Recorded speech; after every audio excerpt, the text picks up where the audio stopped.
جو بھی مجھے پکڑتے ہیں، آج پکڑتے ہیں، کل پکڑتے ہیں، میں ساری قوم کو یہ کہتا ہوں کہ آپ نے اپنے حقوق کے لیے سڑکوں پہ نکلنا ہے۔ جیل میں کیا فرق پڑے گا؟ جیل میں چلا جاؤں، کتابیں پڑھ لوں گا، بڑی مجھے ٹائم مل جائے گا، لیکن مجھے خوف یہ ہے کہ مجھے یہ اگر ہٹائیں گے اور یہ سمجھتے ہیں کہ اگر میں راستے سے ہٹ گیا تو قوم سو جائے گی۔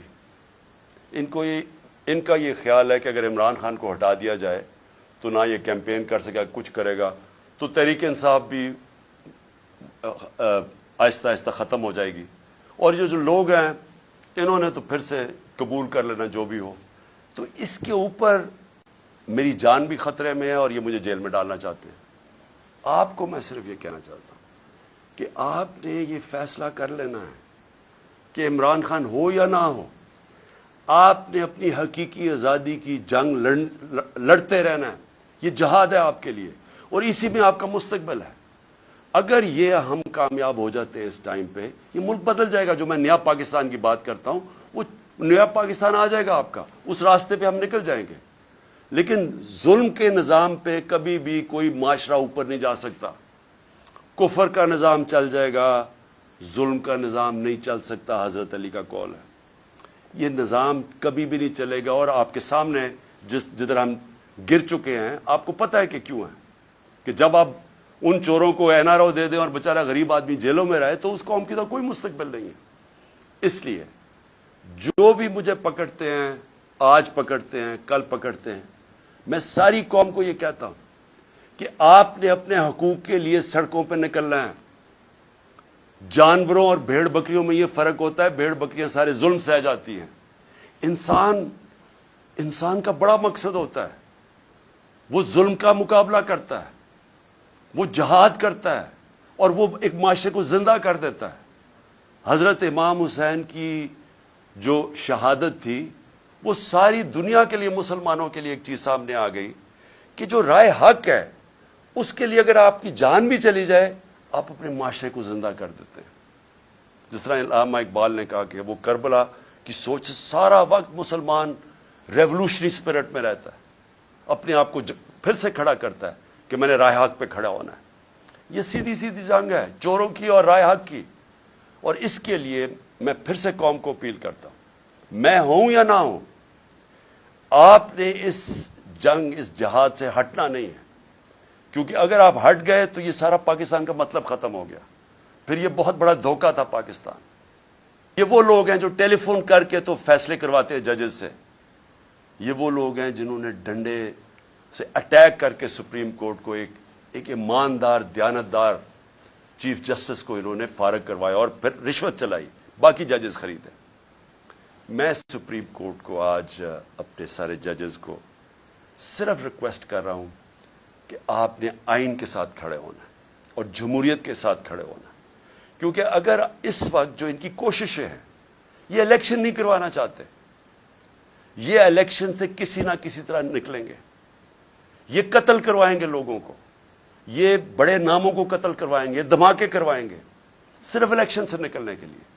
یہ ہر بہانہ استعمال کریں گے کہ جی پیسے نہیں ہیں تو پتہ نہیں کیا، سینسس ہو گیا تو یہ ہو گیا، یہ ہر چیز استعمال کریں گے کسی نہ کسی طرح الیکشن سے نکلنے کے لیے، کیونکہ الیکشن میں ان کی موت ہے۔ ان کو پتہ ہے کہ پاکستانی قوم ان سے متنفر ہو چکی ہے، وہ ان کے خلاف کھڑی ہو گئی ہے۔ سارے بائی الیکشن میں واضح ہو گیا کہ یہ دھاندلی کے باوجود، ساری مشینری استعمال کرنے کے باوجود یہ نہیں جیت سکتے، اس لیے یہ الیکشن سے بھاگ رہے ہیں۔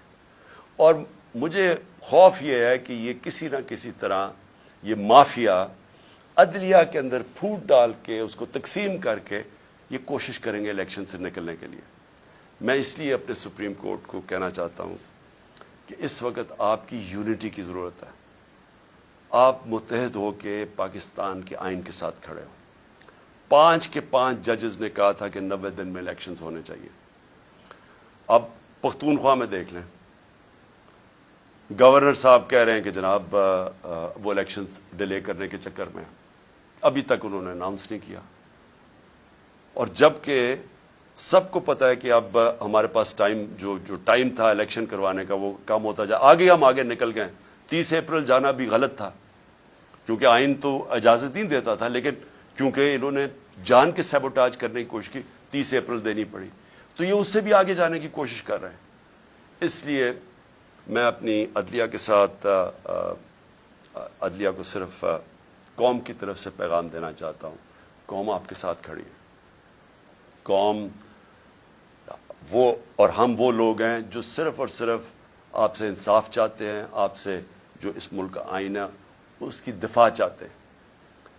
یہ جو مافیا ہے، یہ جب فیصلہ ان کے خلاف آتا ہے یہ اٹیک کر دیتے ہیں سپریم کورٹ کو، اور جب فیصلہ ساتھ آتا ہے تعریفیں شروع کر دیتے ہیں پریشرائز کر کے۔ میں آپ کو صرف آخر میں ریمائنڈ کروا دوں کہ جب جو دھاندلی کے اوپر سپریم کورٹ میں کیس چلا تھا 2015 میں، وہ ہمارے خلاف کیا، ہمیں بڑی تکلیف ہوئی۔ ایک دفعہ بتائیں کہ میں نے اس کی کوئی تنقید کی ہو، ہم نے ایکسیپٹ کر لیا۔ پھر جب میں نے اپنی اسمبلیز ڈیزالو کی اپریل کے اندر، پچھلی اپریل میں نے الیکشنز اناؤنس کر دیے، سپریم کورٹ میں کیس چلا گیا۔ سارا فیصلہ جو سپریم کورٹ میں بات چیت ہو رہی تھی وہ ساری ہو رہی تھی کہ الیکشنز میں اب چلے جائیں، اور وہ چلے جاتے، ملک بچ جاتا اس عذاب سے۔ لیکن الیکشن کمیشنر نے وہاں کہا جی میں 3 مہینے میں الیکشن ہی نہیں کروا سکتا، اور وہ فیصلہ ہمارے خلاف چلا گیا۔ بڑی تکلیف ہوئی ہمیں۔ ایک دفعہ بتائیں کہ میں نے تنقید کی ہو اس کی، لیکن یہ ہر فیصلہ جو ان کے خلاف جاتا ہے اس کے اوپر یہ بلیک میل کرتے ہیں، نام لے لے کے ججز کے خلاف بات کرتے ہیں۔ اور اس لیے ضرورت ہے سارے ملک کو کہ اگر ہم نے اب آگے جانا ہے، اور اس کی ملک کی بچت ہی رول آف لا میں ہے۔ ملک بچے گا تب جب قانون کی حکمرانی ہوگی، وہ اس کی دفاع کرنی ہے سپریم کورٹ نے۔ اور ہم صرف آپ سے اپیل کر سکتے ہیں کہ یہ آپ کو ہر پریشر ڈالیں گے، ہر وہ نامعلوم افراد سے پریشر آئے گا، ان چوروں سے آئے گا، یہ رشوت بھی یہ خریدتے بھی ہیں۔ میں آپ سے ریکویسٹ کروں گا کہ قوم ساری آپ کی طرف دیکھ رہی ہے، اور ہم صرف چاہتے ہیں کہ جو سب نے کہا تھا آئین کے اندر 90 دن میں الیکشنز، اس کے ساتھ آپ کو پوری طرح کھڑا ہونا چاہیے۔ اب میں الیکشن کمیشن کے اوپر آپ تیسری بات کرنا چاہتا ہوں۔ دیکھیں، الیکشن کمیشن، مجھے جتنی تکلیف الیکشن کمیشن سے ہے کسی کو نہیں ہے۔ انہوں نے میرے اوپر، آپ نے ایلیگیشن لگائی توشہ خانہ کی، میں آج رائٹنگ میں دیتا ہوں سب کے سامنے، جس وقت یہ عدالت میں جائے گی یہ توشہ خانہ کیس باہر پھینکا جائے گا، کیونکہ مجھے پتہ ہے میں نے کوئی چیز غیر قانونی نہیں کی۔ جو 70 سال سے پاکستان کا قانون ہے اس کے اوپر چلاؤں، سب کچھ ڈکلیئرڈ ہے، اس کے اوپر ٹیکس دیا ہوا ہے، سارا کچھ، سارا ریکارڈ میں اویلیبل ہے۔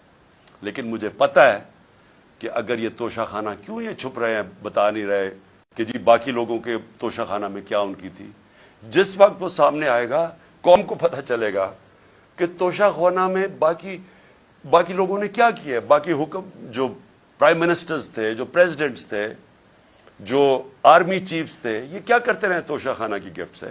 وہ انشاءاللہ اگر یہ پورا کیس کھلے تاکہ پتہ تو چلے لوگوں کو توشہ خانہ کیا ہے۔